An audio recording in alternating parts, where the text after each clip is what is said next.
দোতলা বাড়ির ছাদ জুড়ে সারি সারি টব, আর সেই টব ভরা গাছে ঝুলছে নানান জাতের দুষ্প্রাপ্য ফল। বাড়ির ছাদই যেন হয়ে উঠেছে ছোট্ট এক বিদেশি ফলের রাজ্য। কেউ দেখলে প্রথমে বিশ্বাসই করবেন না এ কোনো নার্সারি নয়, এ যেন শৌখিন মানুষের গড়ে তোলা স্বপ্নের বাগান। এই আধুনিক ছাদ বাগান এটা আসলে মূলত আমার মেয়ের এই ইচ্ছা থেকেই ছাদ বাগানটা করা। ও ছোট ছোট গাছ নিয়ে কাজ করতেছিল প্রথম অবস্থায়, এরপরে ফলের গাছ কিছু এনে দিলাম। আমি হয়তো একটু মানে এই কীটনাশক বা পানিগুলো দেওয়ার ক্ষেত্রে হেল্প করি, তাছাড়া সব কিছু আমার মেয়েই করে। আসলে ওর অনুপ্রেরণায় এই ছাদ বাগানটা তৈরি করা। প্লাস্টিকের ড্রাম আর সিমেন্টের বস্তা কেটে তৈরি করা হয়েছে ছোট বড় নানা টব। সেই টবে বেড়ে উঠছে দেশি বিদেশি প্রায় 200 জাতের ফলের গাছ। গাছের ডালে ডালে শোভা পাচ্ছে লাল টকটকে আনার, মালটা, কমলা, সাদা জাম, জামরুল, আঙ্গুর, নাশপাতি সহ আরো অনেক ফল। ছাদ বাগানে টমেটো, ব্ল্যাক টমেটো, এটা আমার বাবা ঢাকা থেকে নিয়ে এসেছে।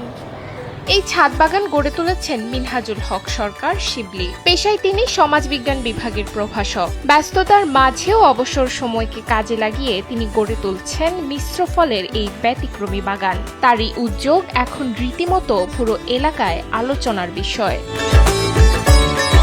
মিনহাজুল হক জানান, দুষ্প্রাপ্য দেশি বিদেশি ফলের গাছ সংগ্রহ করাই ছিল তার নেশা। মেয়ের শখ পূরণ করতে প্রথমে দুটি গাছ দিয়ে ছাদ বাগানের যাত্রা শুরু হয়। পরে দেশের বিভিন্ন এলাকায় বেড়াতে গেলে সেখানকার নার্সারি থেকে সংগ্রহ করেন নানা জাতের ফলের চারা। আসলে ছাদ বাগান একটা আধুনিক আইডিয়া। আসলে যেহেতু আমাদের জমির পরিমাণ কমে যাচ্ছে বিধায় আমাদের ছাদের যে জায়গাগুলো আছে এইখানে আমাদের যারা শৌখিন কৃষক তারা কিন্তু বিভিন্ন ফলদ, বনজ এবং ঔষধি সব রকম বৃক্ষই পালন চাষাবাদ করছে।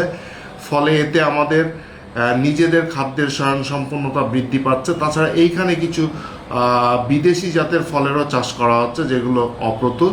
তো এর মাধ্যমে কিন্তু আমরা বিদেশি ফলের চাহিদাটাও অনেকাংশে পূরণ করতে সক্ষম হচ্ছি।